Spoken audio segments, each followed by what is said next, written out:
If you watch enough YouTube channels about photography, you'll eventually hear that you need to be telling a story. This has been in the back of my mind for some time, and it has got me thinking, how do I use photography to tell a story? Or is a story even necessary? As someone who's interested in landscape photography, I've always struggled with this concept. If I were documenting some sort of an event with people about a current social issue, for example, the approach to telling a story would be a bit more straightforward. But shooting inanimate objects like landscapes, the objective seems a bit more abstract. What actually defines a story in photography, especially landscape photography? Do I need to have people in my images to express emotion or suspense? Or is it simply taking a few photos of the area you're visiting, making sure to get a wide-angle view, a slightly zoomed-in view, and then a tight view of your subject to simply show the surroundings? And for me, where does YouTube fit into this? Should my images be able to tell a story without a voiceover? Or do I need to rely on additional context I may add to the video to tie everything together? I personally think there's no correct answer, and all of the above can be true. Telling a story means different things to different people.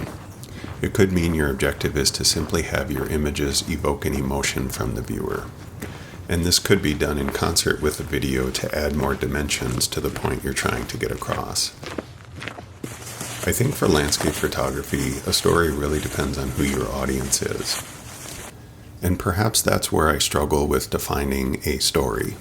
If I were to try to sell my prints in an art gallery, for example, a story or somehow creating a connection to the image would be important to make that sale. Now I'm simply posting my work on YouTube. The images play a role, but so does what I'm doing in adding voiceover and context to the image within the video, and perhaps, as far as the images are concerned, may not mean that much on their own. We recently visited one of my favorite local parks called Anoka Nature Preserve. It's a rather small park, but has a mixture of trails within oak trees, as well as a loop around a random cornfield. I used this location to see if I could tell a story within a simple hiking trip.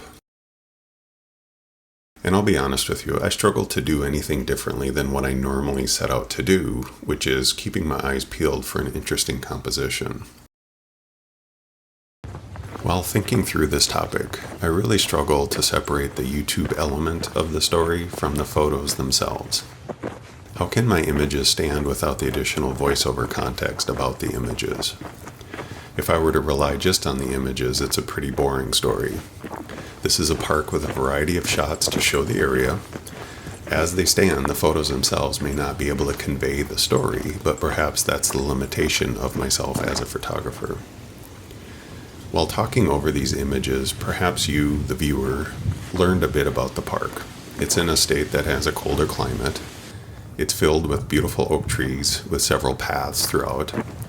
Since it's winter and overcast, the photographer focused on smaller objects to add interest. And there's a random cornfield in the middle of the park along with a small combine.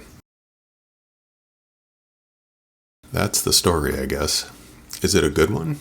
Personally, I don't think so, but that's up to the viewer to decide. Perhaps my fault here is my concept of the story of this park is pretty shallow. What I mean by that is, as far as a cursory look at the park, I do an okay job. But I may be overlooking some other aspect. Perhaps there is an interesting history to this park that just needs to be uncovered by digging a bit deeper. And with any luck, there could be interesting visual elements to help provide a good story. The main thing I learned through this exercise, however, is that there are many facets to this thing called photography. It goes way beyond learning how to use a camera. You need to understand several aspects of the craft, which include technical skills in both hardware and software, understanding composition, attempts to be artful, take an image that evokes emotion, and potentially tie all this together with a story. Oh, and bonus points if you learn video editing software and put together a semi-decent product for YouTube.